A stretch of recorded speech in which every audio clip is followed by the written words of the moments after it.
This is J. Krishnamurti's first seminar with teachers at Rishi Valley, 1985. Won't some of you come and sit here?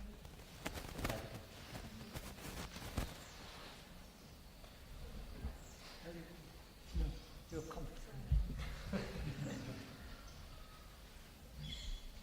How far have you got?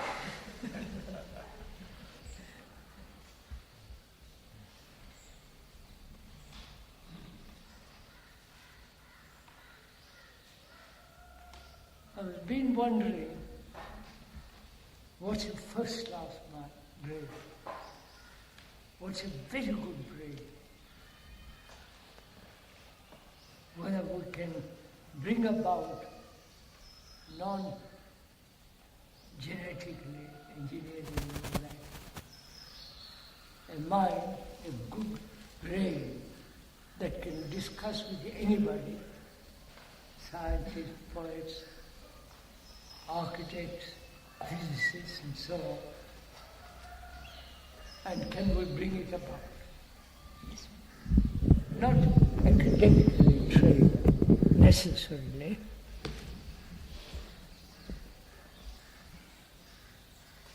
And that may be necessary too. But could we, as a group of different schools, bring this about? I mean by a good brain, that both poetic, capable of great sensitivity, can hold its own fort against all the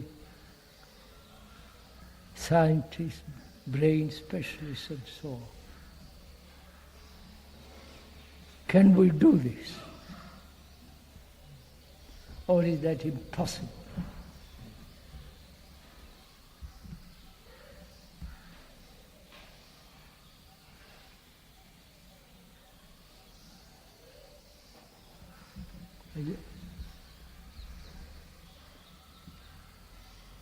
And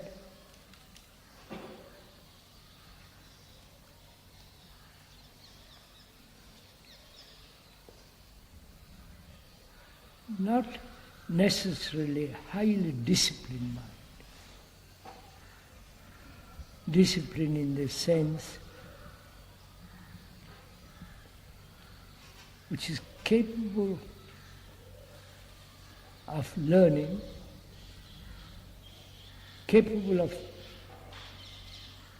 high degree of sensitivity, and so on.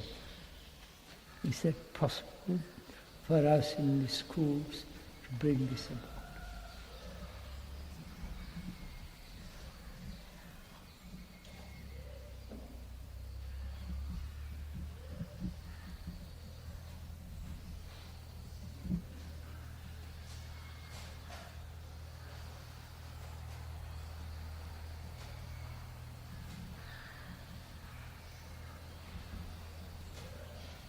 Am I by myself?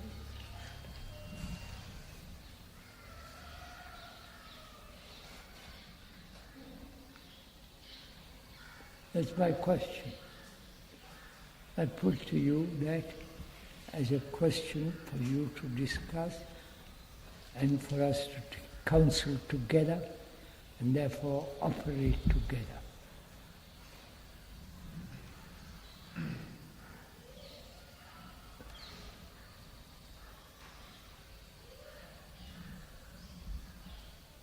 Would you please talk? Sir, there is an acquisition of knowledge, a great deal of knowledge, with which one can discuss with another person. And some of our students and teachers do acquire a great deal of knowledge. But even in the acquisition of knowledge, it is two students don't have the same approach. The brightest student has a different approach from the student who is not bright. Are you saying that when we should have the... So I'm asking you, is there an intelligence which is not born of knowledge? There is that intelligence born of knowledge, Yes. but is there an intelligence which hasn't its roots in knowledge? Please proceed.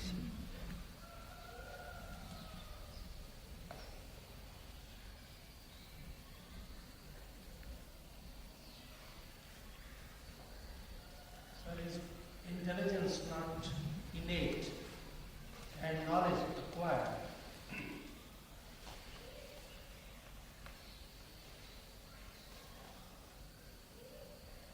You're saying is not intelligence innate? What? Intelligence is innate and knowledge is acquired. And don't make definitions of it. That makes But that no doesn't... sense. If you begin to put it the same thing in different words, it's not. Now I'm just asking, if you don't mind, is there an intelligence that's not of knowledge? Or all intelligence is born of knowledge?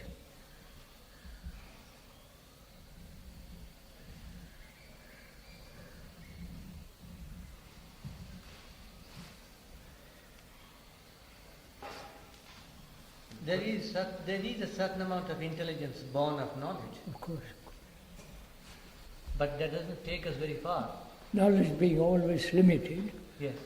if you grant that, knowledge is always limited, whether in future or now. And anything born of limitation must be not totally intelligent. Sorry. So is there an intelligence which is not the outcome of knowledge? Please. Have I interfered with your No, discussion? sir, it's right in line. Sir, if there is such an intelligence, can it be created at all? Not created. Creation has nothing to do with knowledge. At least I'm offering that as an idea for you to chew it or throw it out. Are you asking, sir, if there is intelligence which can be cultivated at all? Right? Yes. This kind of intelligence that you're speaking of. Yes. It can be brought about. You cannot cultivate it. It can be nourished. But it cannot be in the field of knowledge ever. It cannot be brought to the level of classroom. Or it might be. That's what I want to probe into. A few suggestions to make, and they may not be suitable or not correct. So, first of all, are we clear that knowledge in the past or in the future or now is always limited? Are we clear on that?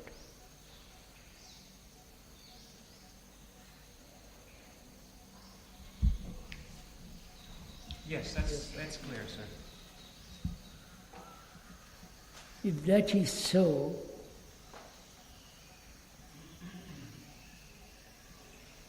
the intelligence that knowledge creates, brings about, is always limited. Now we're asking, is there an intelligence that's not born of knowledge? And in our schools, we are cultivating knowledge, information.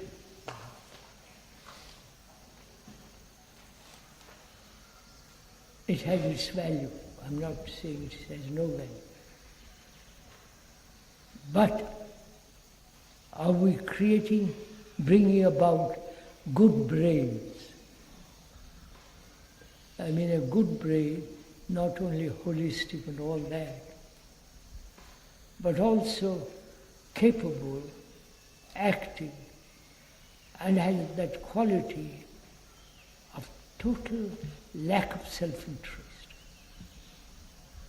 Self-interest is limited, because it's like going in your own backyard, right? Now I'm asking you, is that possible in a school of this kind? You're also saying, sir, that a good brain is not one who only has the intelligence that's born of knowledge. It must have intelligence born of something else. Yes. I'm asking, let's discuss it. Would you say, sir, that the intelligence which is born of something else is the primary concerns of our school? Let's take that as an axiomatic. Right. Then, sir, could one ask what it is born of? No, sir. I'm not asking born.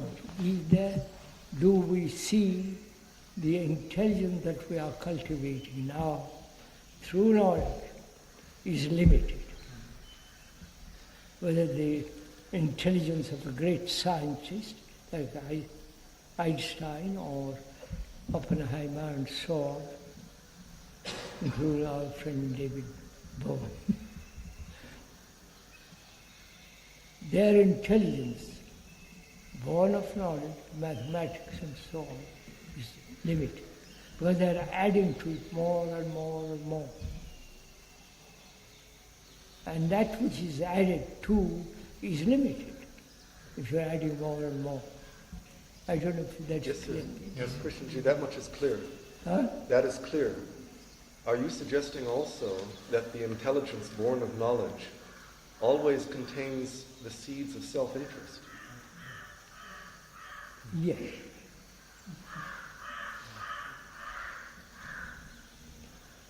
Because it's getting somewhere.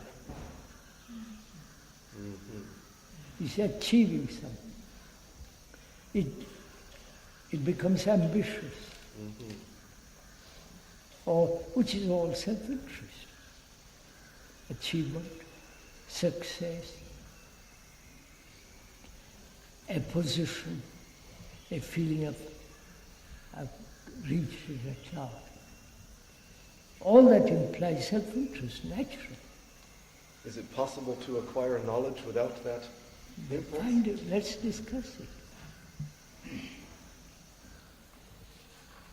That would seem to be possible only if that acquisition of knowledge was embraced by this total intelligence, which is not. No, sir, I will put it. Can this ordinary intelligence, we'll call it ordinary for the moment, cannot possibly reach that? No, sir. That can reach this. Yes. I don't know if Yes, sir, clear. Let's go on, so let's discuss this. I think this is where we get a bit stuck, Krishnji, because we know the knowledge, and I think we see that knowledge is limited, but then somehow we get stuck there, and we don't know quite how to approach the other. So how shall we break down that barrier? So is there a particular kind of ground that's necessary for that other intelligence? An environment, Yes, sir. a setting, a certain sense of isolation from the rest of the world? Are you asking, is that intelligence capable of living in an ordinary world? Comes to that, doesn't it, sir? Yes, sir. Or in an ordinary mind.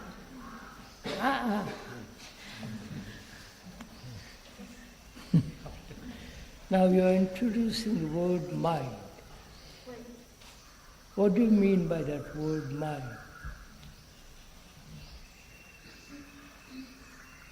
Is mind different from the brain?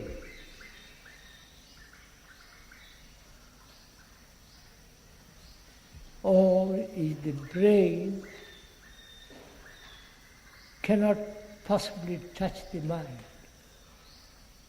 You understand? Or the mind envelops the brain. I can go on. Please ask. Let's discuss this. Krishnaji, with regard to that question of whether a certain environment is necessary for the intelligence, one is also asking whether in the schools a certain kind of environment has to be created to nurture the intelligence.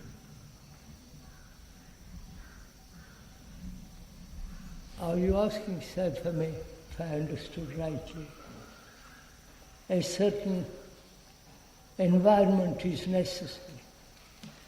Yes. Or is it independent of environment? I don't ask me, let's discuss it. So, when you use the word environment, did you use the environment, did you also include in it the environment of the mind, of the brain? Or did you just say natural environment? One would include the environment of the brain because it plays a very prominent role in a given situation. What about you? Yes. So this is the question, does the brain have to be in a certain condition to receive or nurture? What is it we call the brain? We're not brain specialists, except perhaps say psychiatrists like Raja. We're not brain specialists. We're ordinary people using our common sense, our rationality, our reason, logic and so on. What is our brain? So it is that faculty which reacts to, in a certain way, to certain kinds of challenges.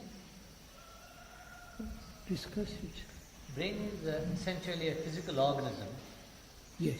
With cells and neurochemical activity. Yes, it's a very, very complex machinery. Machinery. Huh? Machinery. Machinery. I'm using the word purpose. Yes, sir. It's very, very complex machinery.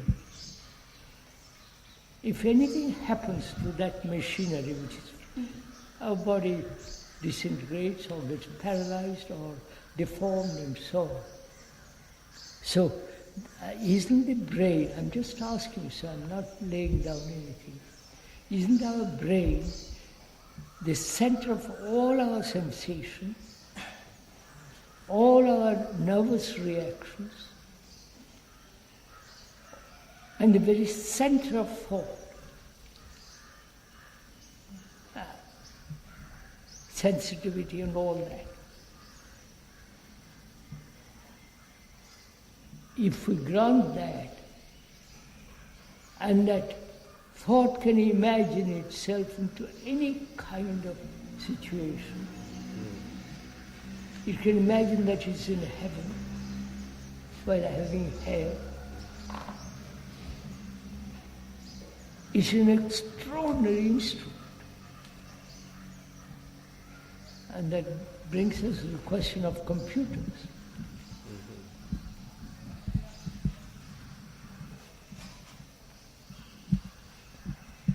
Do we go into that? I'm not a computer expert. I've talked to great many computer people.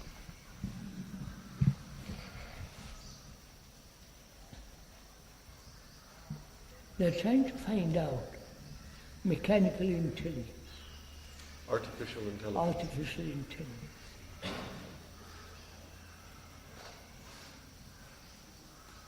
A certain computer now, I was talking to somebody in England, 3 of them, they're all professors of computers. They were saying a computer can now think backwards and forwards.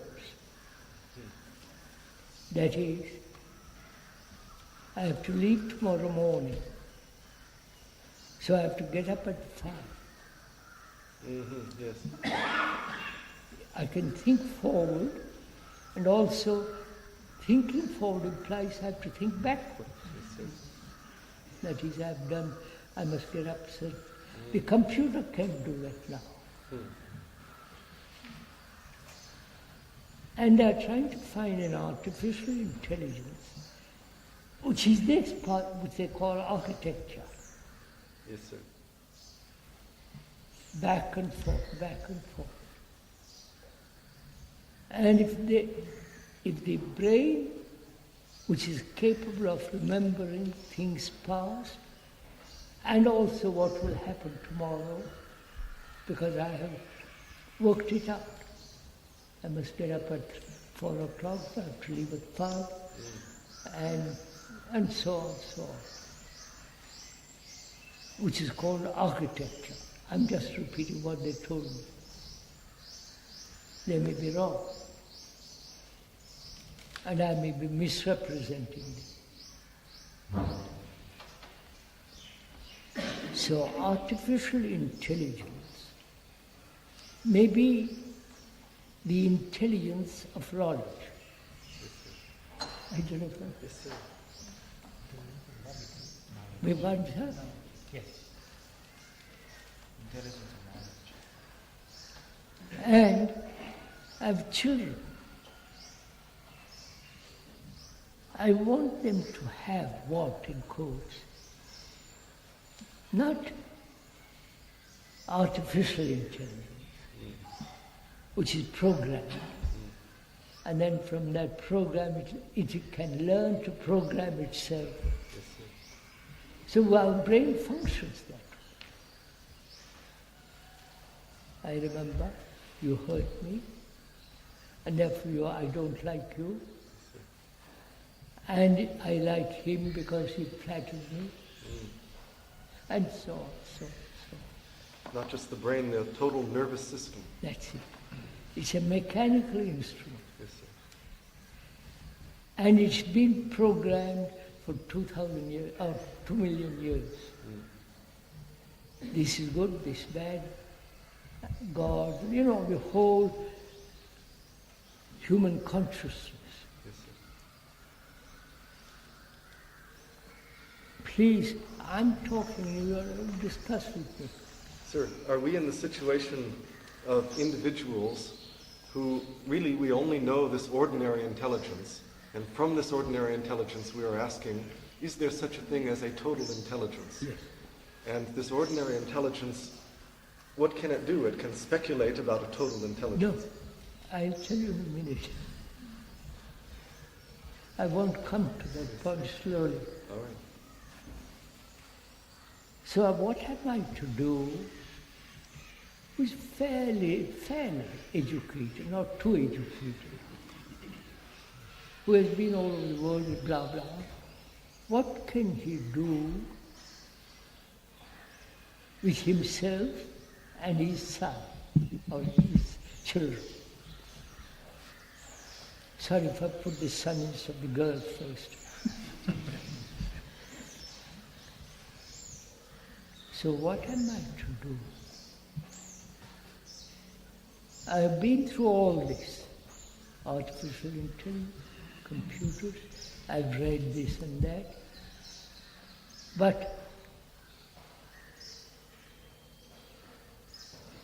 that isn't good enough for me.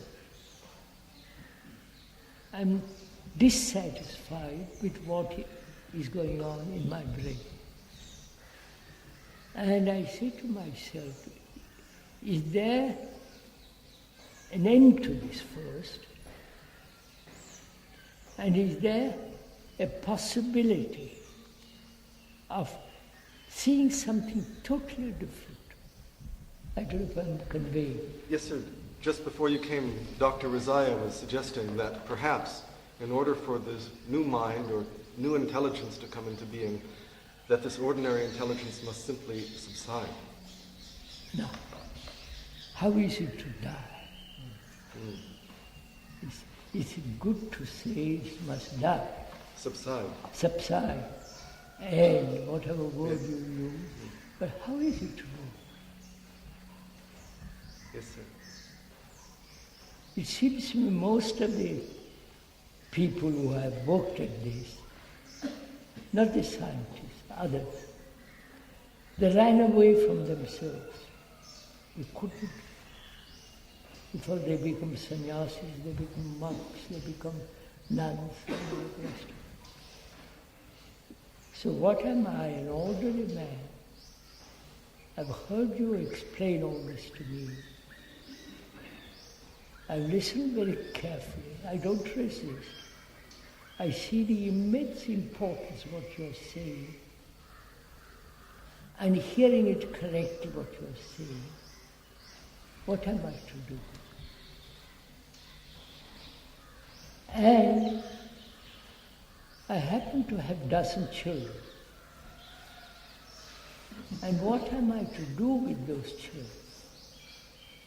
Girls and boys, society in which they live, the school which they go to. What am I, as a human being, caught in this, weeping perhaps, and saying, tell me, you are all educators, you're all learned people, tell me.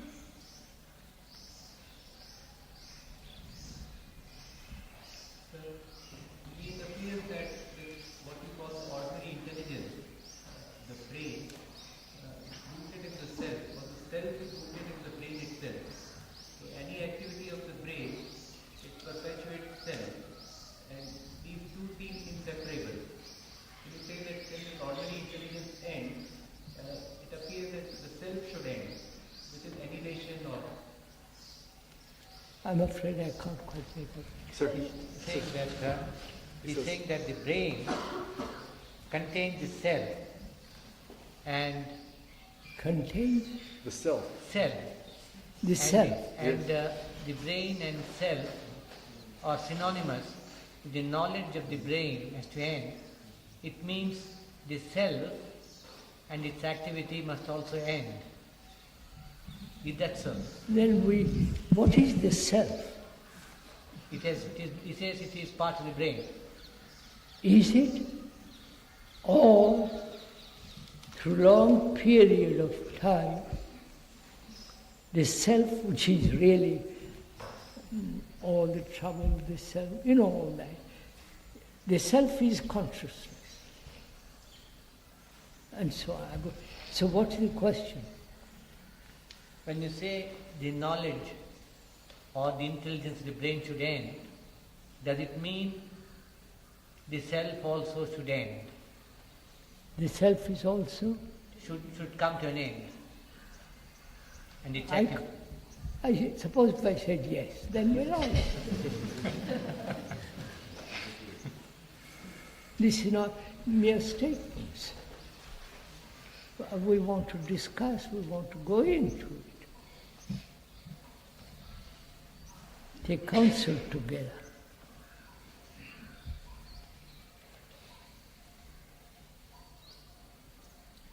You tell me, sirs and ladies, I've got a dozen children. What am I to do?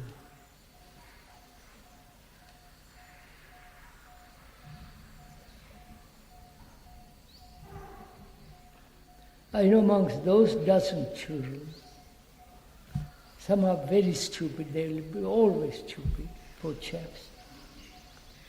And some are extraordinarily bright. Bright in the sense, watching, learning, quick in their action, in their thinking, and so on. how am I to keep those 2 or 3 sustained, nourished, not with food, nourished, energetic, active? How am I to keep those? And also not disregard the others. You understand? What am I to do? Tell me. Sir, we can't tell you. We don't have a dozen children. We have 1,000. Yeah, go on. 1,000 is good enough. And we don't. And we honestly, if there's one thing that we have come to so far in this conference, it's that we don't know what to do. All right, let's start from there. I don't know what to do. Am I going to experts who have been to taken an MA in education? Am I to go to some psychiatrist, some philosopher? What am I to do?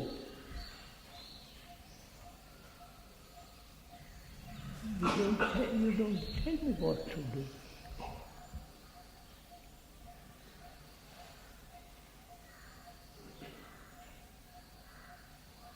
I haven't the time to go around talking to all the philosophers, all the psychiatrists, all the scientists. I can't do it. I come to you, please tell me, how shall I proceed?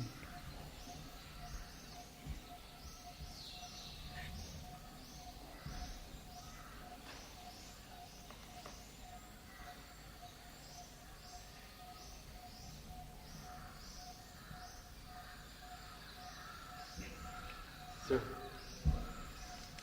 again, it seems unlikely that this ordinary intelligence can nourish the extraordinary. I'm questioning the content, not learn about the other intelligence, you follow me?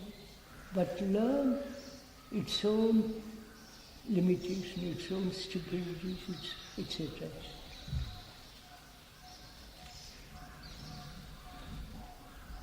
So the implication is the ordinary intelligence is capable of a kind of learning, a kind of awareness about its own activity. Yes, that's all I can do.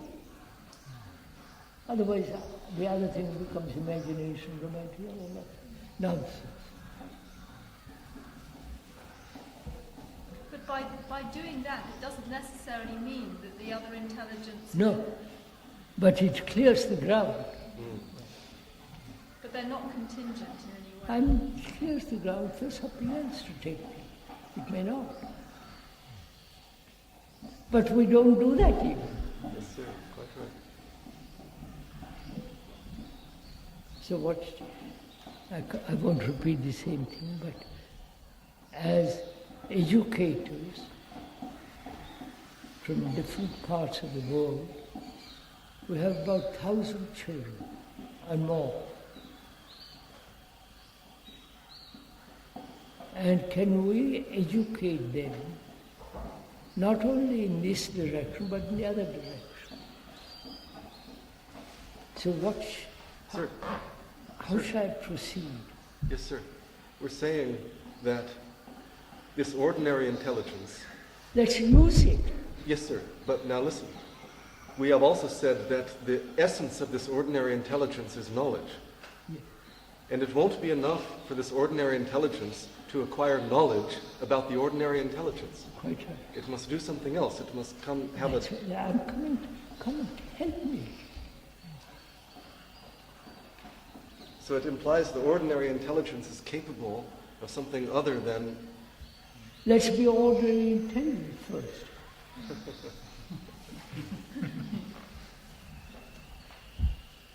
For instance, you mentioned Einstein. Huh? You mentioned Einstein. Yes, sorry. And you said, it seems that many people would have had Einstein's knowledge, but he had something else which enabled him to make the breakthrough. Yes, supposed to have had something. Well, is there a key there? I met him twice. He mistook me for somebody else.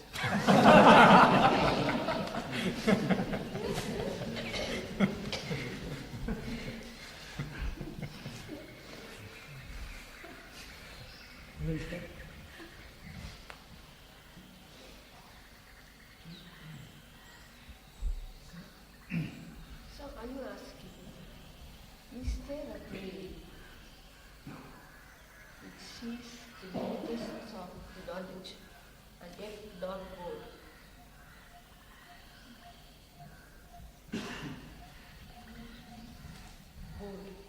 What?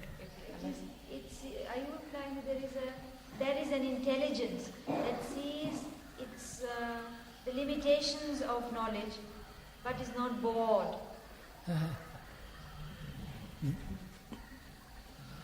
Do I see the limitation of knowledge? Don't introduce other phrases. Do I, in my daily life, whatever I do, I'm doing as a professor or an educator or a businessman, as a parliamentarian and so on, do I see my own intelligence, which I have so carefully cultivated, is so damn small? I think we do, sir. Huh? I think we do. I think We that do? is so, yes. All right. Then, what shall I do with my 1,000 children?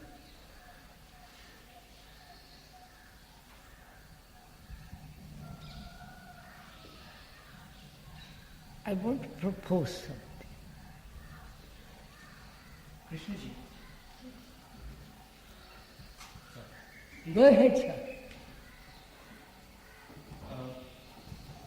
We came to the point where we said the ordinary intelligence can only be aware of its own activities. Yeah, aware of its own activity, aware of its own limitation, aware of its self-interest, right? Yes. It may be camouflaged or hidden under great imaginary stuff. It sees that. And it has the child to take care of. What? And there are the children to take care of. Yes, sir. That's what I'm talking about. What happens to those 10 children when I see my own shortcomings?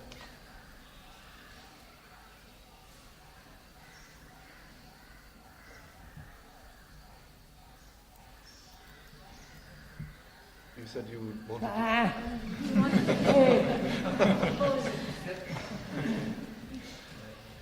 I'll come to it presently. We are all...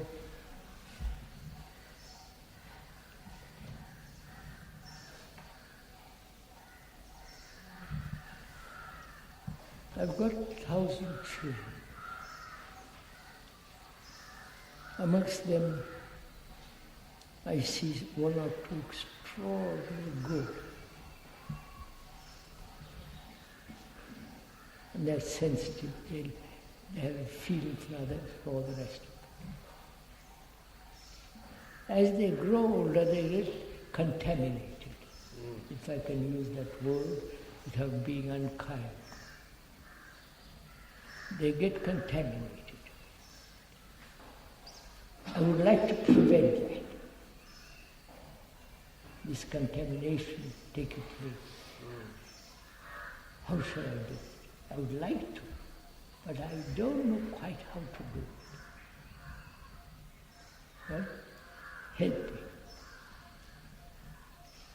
Discuss with it. Let's nourish each other so that we have the energy to investigate into it.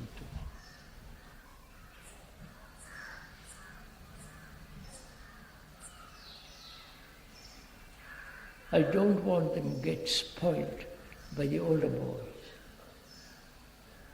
I don't want them to become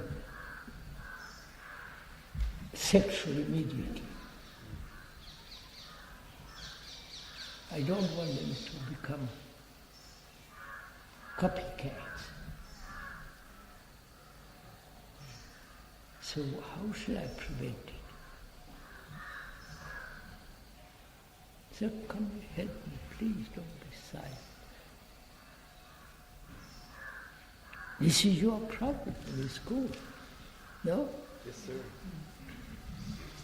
Sir, mustn't they become alert to the contamination? Huh? Mustn't they become alert to what this contamination is? Yes, sir. Alert to what? Alert to the contamination that you're talking about. Alert to all these various corruptions, pressures, conformities, etc. Tell me what to do. Don't tell me they must become aware. They become aware if it's their interest. Right? They become aware if it is satisfying. They can get a reward out of it. Right? Right, sir? So, we live on this principle of reward and punishment. That is one of the corrupting things in life.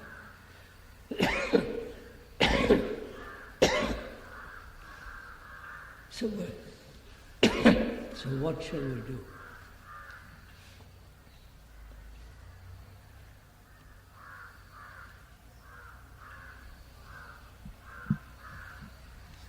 I'm not a teacher. Not a mouse. But I have 3 children in David School, Oak Grove School. And this is one of the problems that has to be dealt with. The pressures of the surroundings are so great that to keep one's own awareness of it and the impact of them on oneself is an almost full-time task in itself. My question is, if there is the intelligence of knowledge, is that intelligence afraid to look at itself, to see its own limitations and restrictions? And is that one of the factors that prevents us from having a contact with the child? So, sir, what shall I do? Environment, society, parents, right, are corrupting my children. So what shall I do?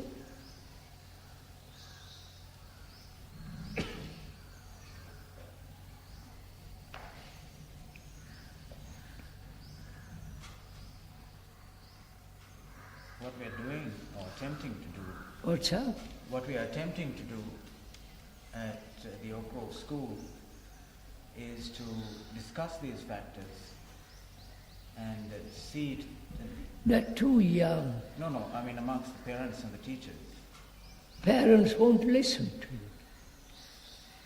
They want their son to have a good education, so they have a good job, good marriage, and settle down.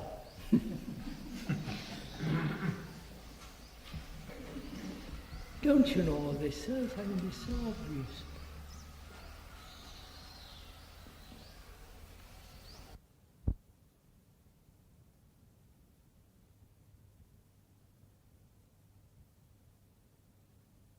What I'm asking you, in desperation, not just out of curiosity, see, what am I to do?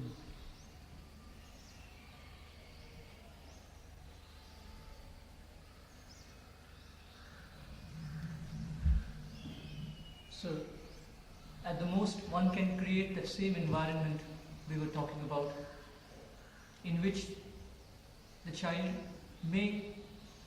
something may happen. Otherwise, I don't see any other way in which one can do something. Is this the question? Is it a question of children or me? You understand my question? Yes. Does the educator need education? Sorry.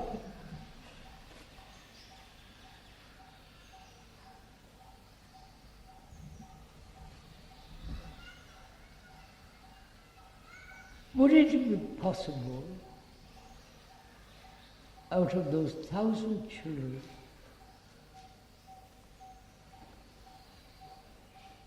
to pick those who are really have, certain quality, certain way of their talk, the way they run, the way they play and do all that, they indicate something. Am I, a teacher, capable of picking that up? Oh, yes, sir. Huh? Yes, sir. Yes, you're capable of it. And then what?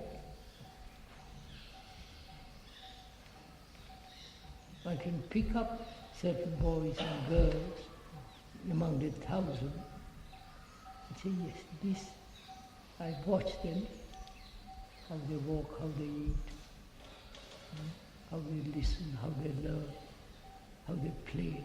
I watch them. And they have a certain quality. Not in a opposition to others. They have a certain quality. And can I nurture it without rousing jealousy, suspicion, you follow, from the other students, other children, and their parents? Can I do this? Very often there is a problem, sir. This, a few ones, they're affected by the rest, which are not. So I'm good. Is there a way of doing it without destroying other children? Please, let's talk about it.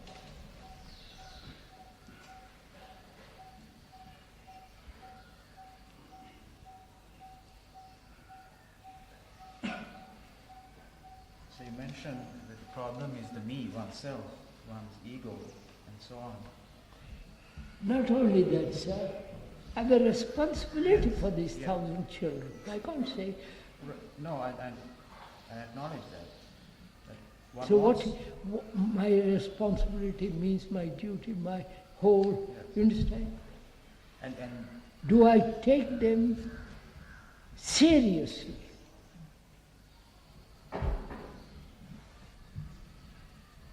Sir, if the educators remain uneducated, perhaps that's good. but can they do anything with these children out of ignorance? I don't say discuss it. Sir, you asked, do we take those children seriously? Yes. The other day, if I may quote you. I know, quote me. You said, children don't matter. Child is not important. Children are not important. I still say. The educator is more important than the educator. I don't know if you understand what I mean by that. In the sense, primary comes first. Comes first, Yes. not the child. You may not accept it. Most people won't.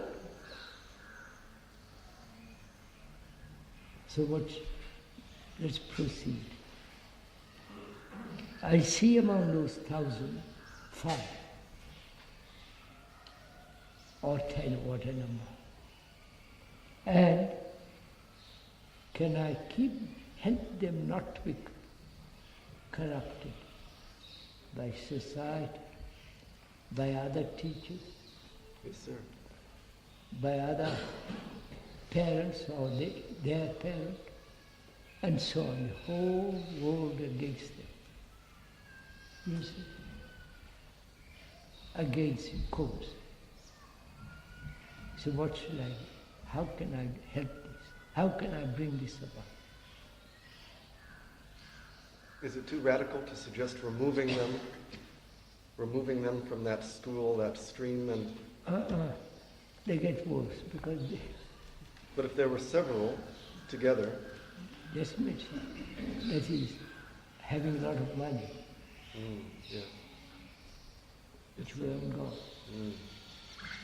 So, starting from practical point of view, I've got 10 children out of the 1,000 who are some other quality. In my relationship with them, can I nourish that quality? Because I have that quality too. Little bit of it. By being with them, talk, I nourish them and I nourish myself. I don't know if you follow. Can we do that? Sir, suppose you have 25 children in school, and let's say 2 or 3 are really promising, good ones, and the rest you see, the rest are really detrimental to these 2 or 3 good ones. Would you try to get rid of this, let's say, 15 kids who are not really good for this a few promising ones, or you would keep all of them together and you would work on all of them? I don't quite follow.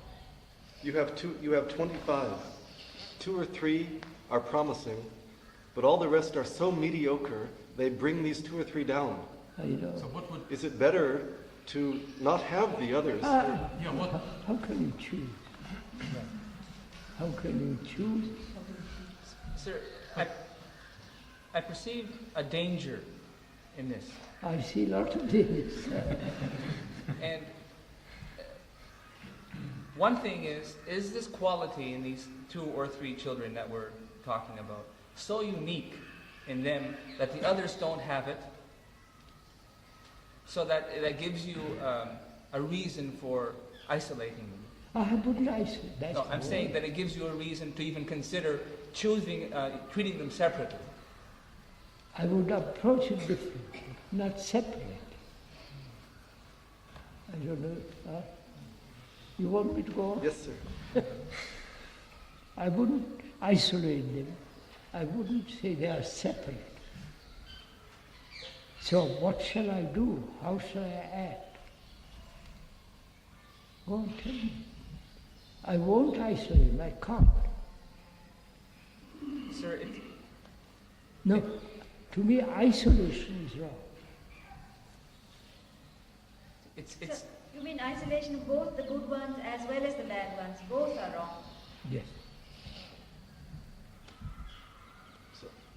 It seems to me that these qualities that we may perceive in some children cannot be unique qualities. What? They cannot be unique qualities that other children don't also have. Me. So it seems to me that the most one could do is respond and interact with these children in a way that is consonant with these qualities. Sir, I have no...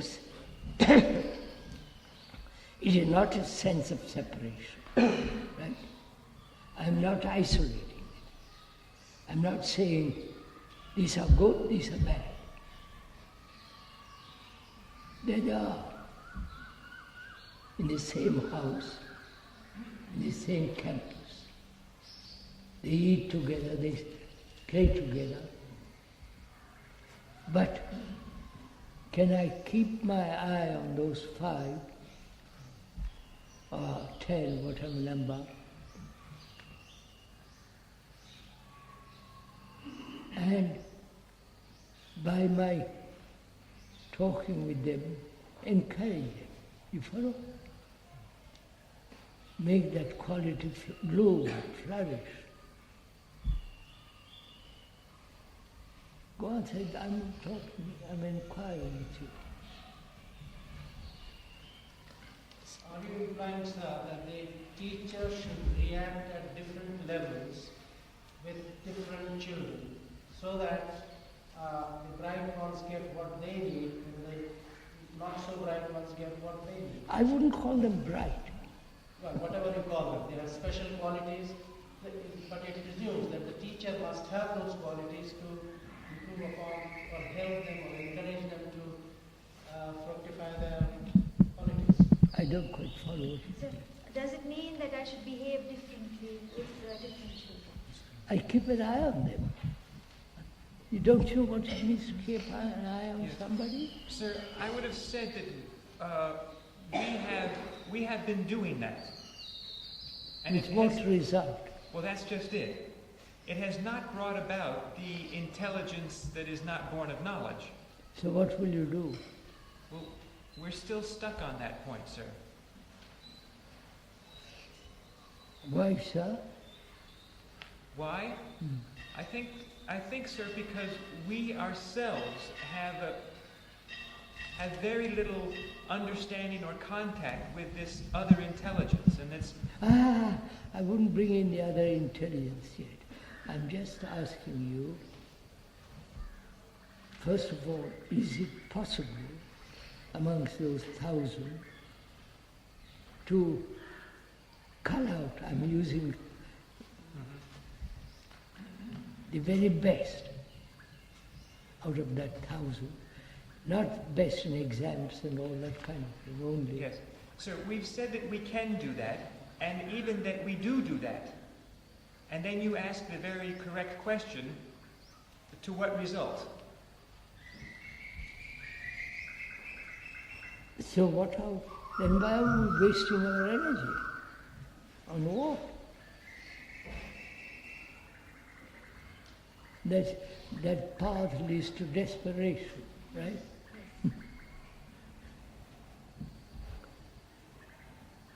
I don't want to go along that path. I say, perhaps we're looking at it wrong. So don't you think that if we have a few children who have this goodness, Come on, madam. if we see a few of these children who have this goodness, they can nurture the rest of them too. The children can nurture other children if they have this quality of goodness. What? She says, if some children have this quality of goodness, they can nurture it in others. Do they? Are they capable? You may assume all this. So once you used the analogy between bees and nectar, is there, when you say keep an eye on them, is there some natural process that keeping an eye is sort of natural process, the way bees are attracted to nectar? Would it be right to ask a question? Are we approaching the whole thing wrongly?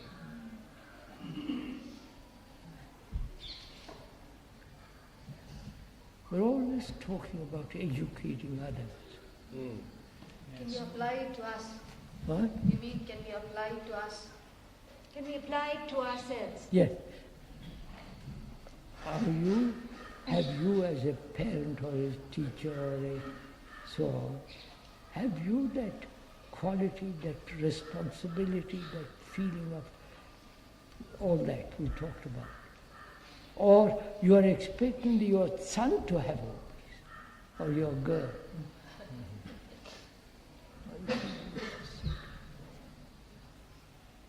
What's that?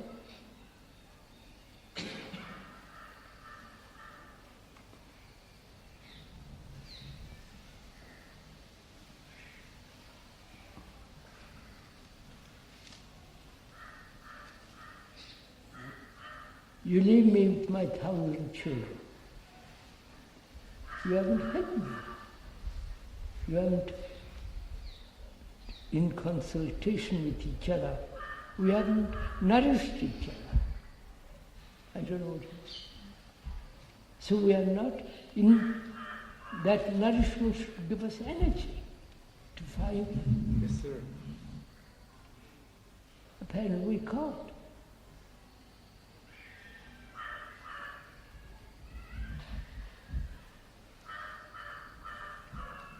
So I'm asking myself, we may be approaching the whole thing wrongly. You understand?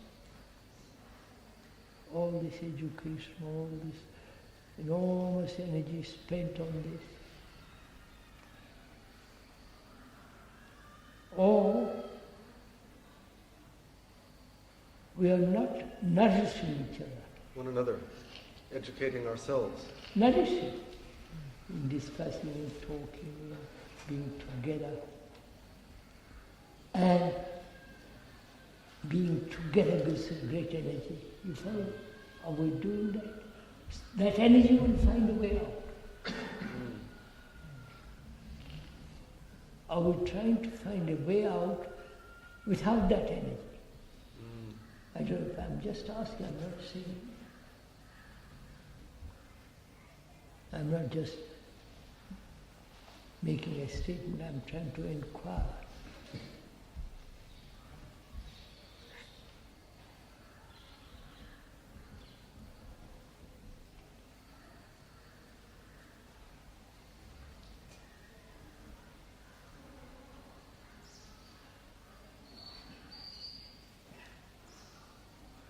In talking things, Huh? sorry. What's that?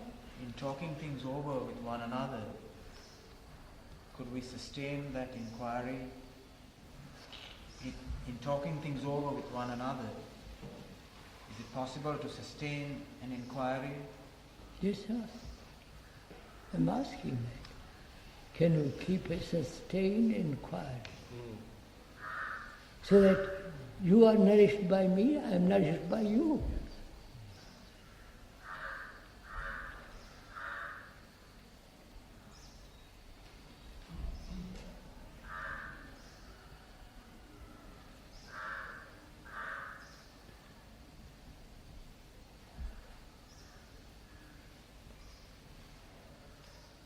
Sir, first question I would ask.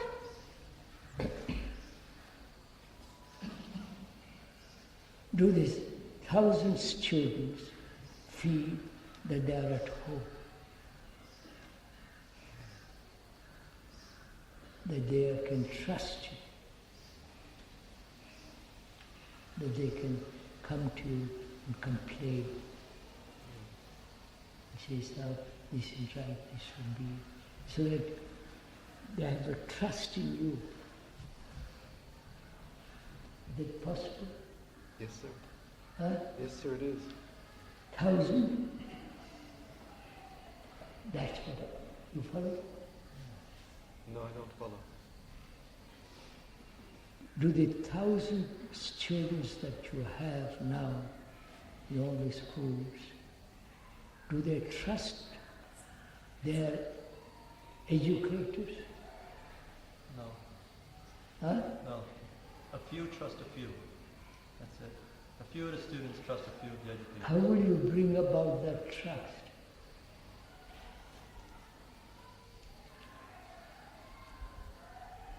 It's a word that we don't have, but care or affection or love. Now I'd like to know, sir, do we trust each other? Do you trust me? Do I trust you? Yeah. Do you trust me? Careful, careful, don't answer quickly. No, be very honest. This is a matter of tremendous integrity. To me, trust is love. Trust. That is, I can tell you anything I want, and you will hear it as I would like to hear you. I welcome you. Your home. I won't criticize too much. I won't scold you. I won't beat you up. It's your home. You're welcome, sir. You're free, sir. And you can tell me what you like, and I can tell you what I like. All that implies trust in each other. Right? Have we got that trust with each other? There you are, there are 60 of us. or more or less? Do we trust each other?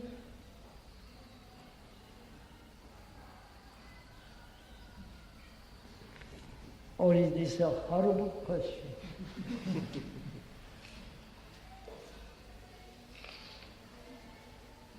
If I have no trust in you, I have no relationship with you. Right? Would you agree to that? So I'm asking you, do you trust me? I doubt it. Not that I want your trust, I'm just asking. Do you trust your co-worker, your etc., all the way up and all the way down? Is there a feeling of, you know what that word means?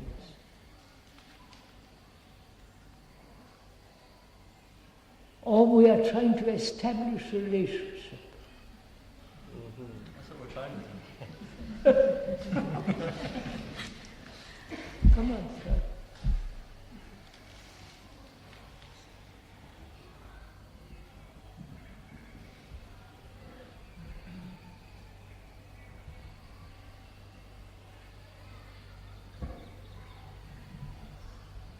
Krishnaji, I think there is a certain amount of mutual nourishment takes place.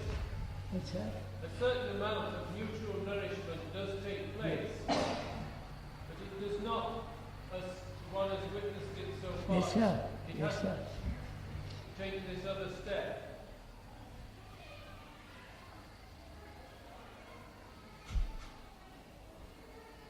What shall we do, sir?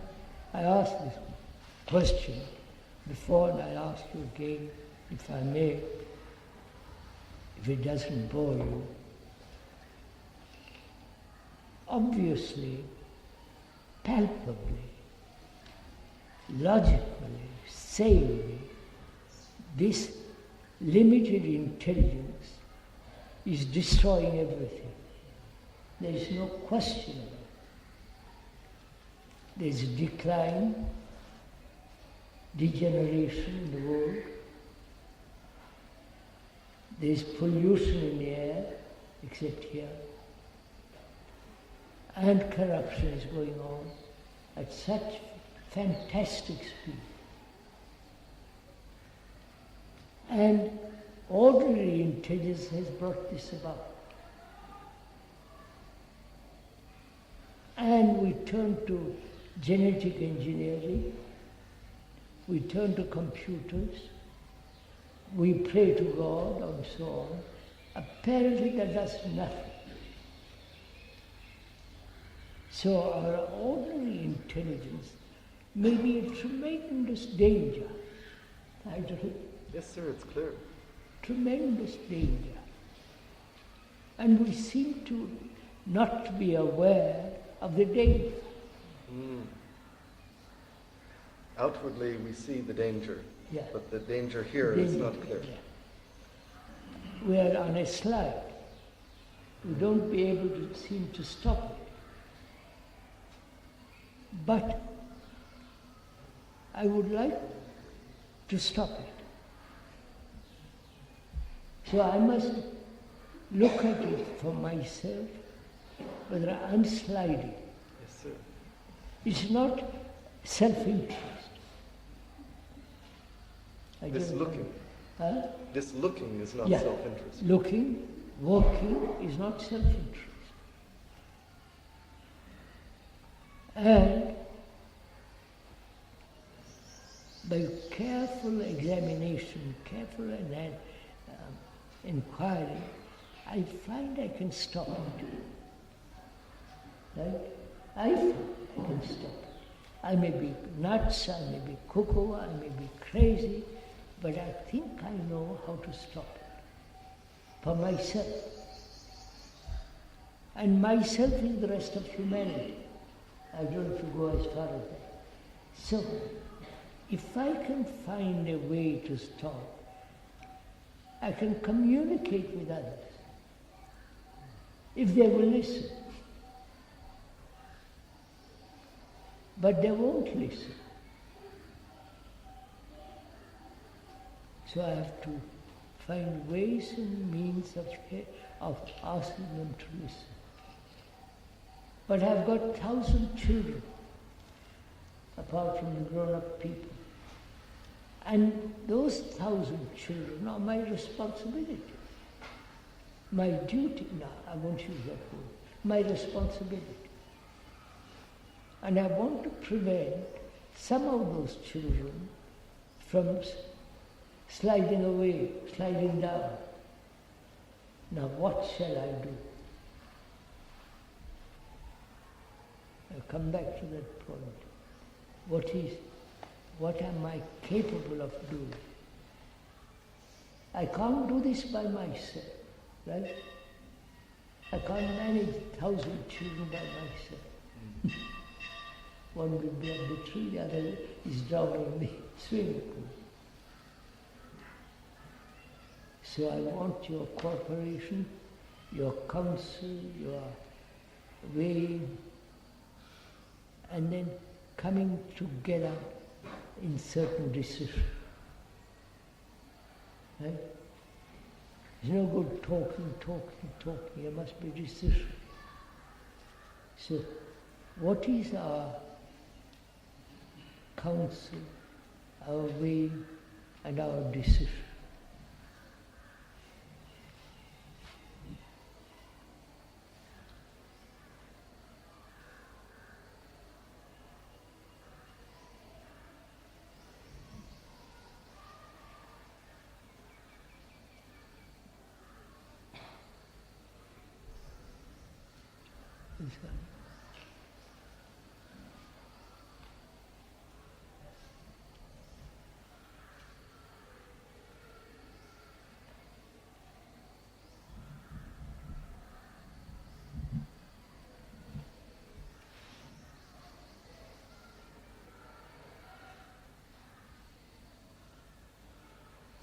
Quarter to 11, I'm not keeping an eye on it.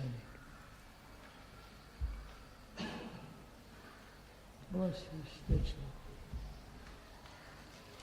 Sir, it seems the key is that we can't do it alone. Obviously, and a recognition of that would automatically lead to an action. Not what is your decision? You'll have talked for 4 days. Tomorrow will be the 4th day. And we talked about the school's unity, being one together. What's your decision at the end of it? What's your action? If you don't take a decisive action, you'll meet again next year and year after. Keep the circus going. Well, sir, it's clear to me that we have to work very closely together. Yes, sir. What's your decision? Actually, I'm not sure I understand what you mean. Pardon? I'm not sure I understand what you mean by what's your decision. Because I mean by decision. We have taken counsel together, right? We have weighed what to do, what not to do.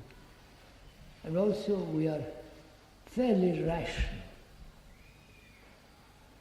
At the end of 4 days, what is it that we have done?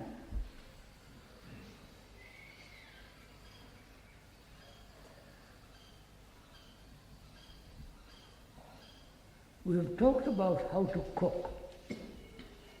We've got all the vegetables, everything ready, but apparently we don't decide to cook it.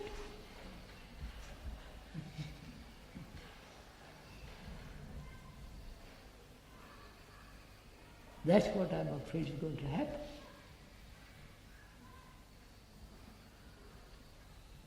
So you said you were going to make a proposal. What? You said you were going to make a proposal. I know, but I'm...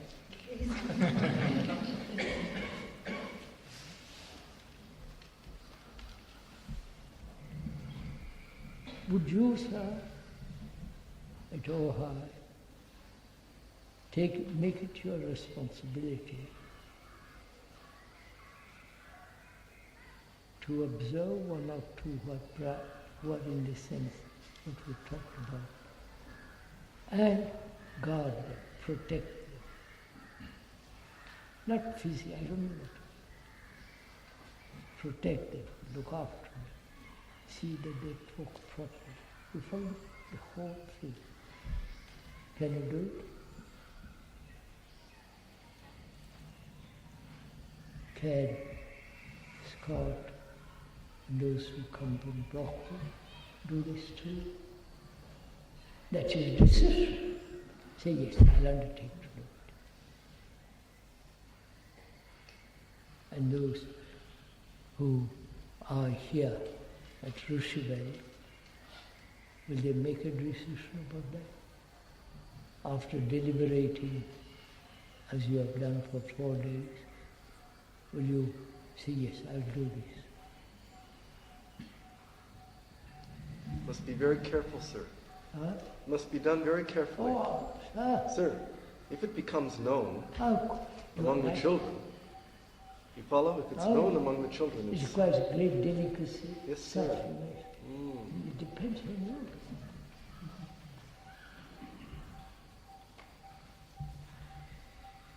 Not create jealousy. Yes, sir. The whole thing.